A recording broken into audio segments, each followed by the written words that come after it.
Latest on the situation right now from Secretary of State Mike Pompeo. He joins us from the State Department. Mr. Secretary, thanks for being here. Brett, it's great to be with you this evening. Heard in an interview earlier you said that Nicolas Maduro was on his way out or planning to leave by plane to Havana, Cuba. How close did he get?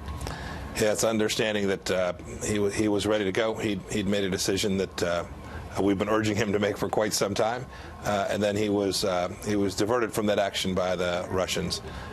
We hope he'll reconsider and get back on that plane. We've made it very clear. We support the National Assembly, their interim president Juan Guaido, and we're supporting the Venezuelan people in their hour where it's time to get it right and begin to build back their economy so that starving children can eat and those that are sick can actually get medicine that's sitting on the nation's very border. Would he have safe passage to Havana if he got on that plane? Brett, we've made very clear what are the expectations for Maduro's departure, for the departure of others too. And what our expectations, what assurances we're willing to provide them. I'm not going to discuss those here. But living is one of them. Brett, I'm just not going to start down that path. Okay. Well, what about the Russians? Has there been communication with the Russians since they told him to stay in Caracas? Brett, I don't want to get into all of the conversations we had today, but it's very clear. The Cubans and the Russians understand that they are upsetting the duly elected leader there in Venezuela. They know that. I hear sometimes people saying, well, the United States is considering an invasion. The invasion has taken place.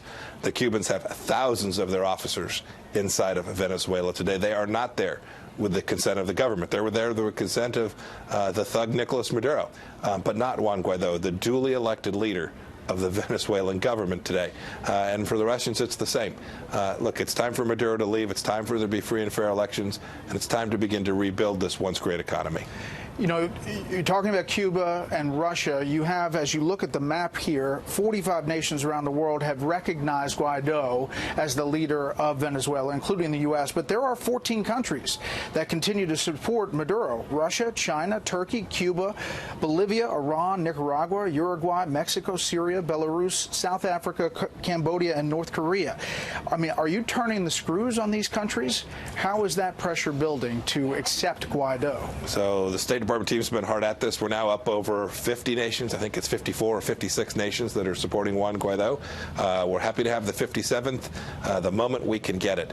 We've made clear to the nations that you just called out, we've made clear to them they're on the wrong side of history, and that the rule of law and democracy ought to be restored, that the destruction that's taken place over years inside of Venezuela will be a struggle to rebuild, but it is a worthy cause, and Nicolas Maduro cannot be anywhere in the country if the Venezuelan people hope to finally achieve that outcome. I'm confident they'll get there, and the United States, the Lima Group, the countries in the region, the Organization of American States are all supporting that. You mentioned that some in the Maduro regime talk about the U.S. possibly invading Venezuela. One of those was the ambassador to the UN for Venezuela, who said that the buildup in the embassy in Bogota, Colombia, next door, has been to get ready for war. Let's listen to this. It's 3,000 planners, 3,000 intelligence officers, 3,000 trainers, 3,000 technicians, 3,000 information warfare technicians. It's a war embassy. Show me wherever in the world there are more than 3,000 Americans in one embassy. So they are planning for war. Let's take off the blindfold and look the reality as it actually is. What's your response to that as we look at live pictures in Caracas, Mr. Secretary? Brett, we never talk about the numbers we have at any particular embassy. They change from day to day. But if the question is the United States prepared to consider military action, if that's what it takes to restore the democracy there in Venezuela, the president's been consistent and unambiguous about that the option to use military force is available if that's what is ultimately called for. We hope it's not.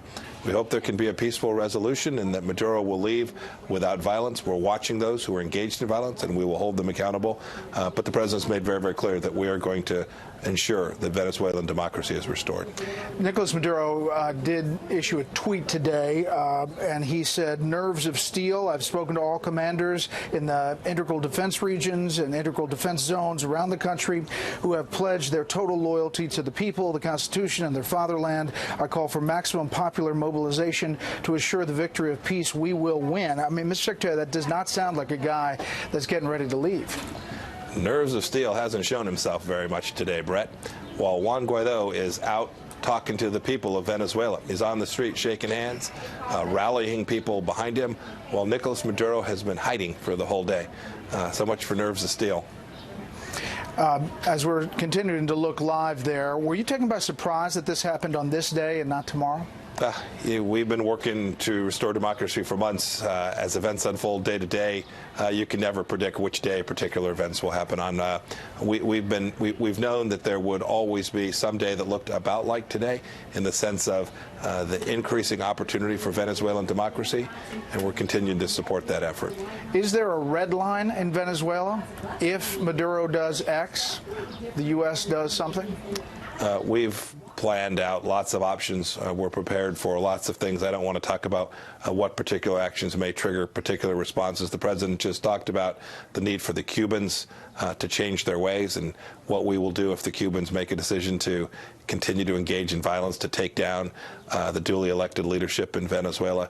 But beyond that, I don't want to get into where particular lines are. But the Venezuelan people should know that not just the United States, but 50-plus countries, the Organization of American States, are all prepared to continue to work and support them and stand with them. Mr. Secretary, I have two more questions for you. One is on North Korea. The North Koreans saying there needs to be a new approach to denuclearization. Are you still hopeful that that is all going to come together, seeing what you're seeing now?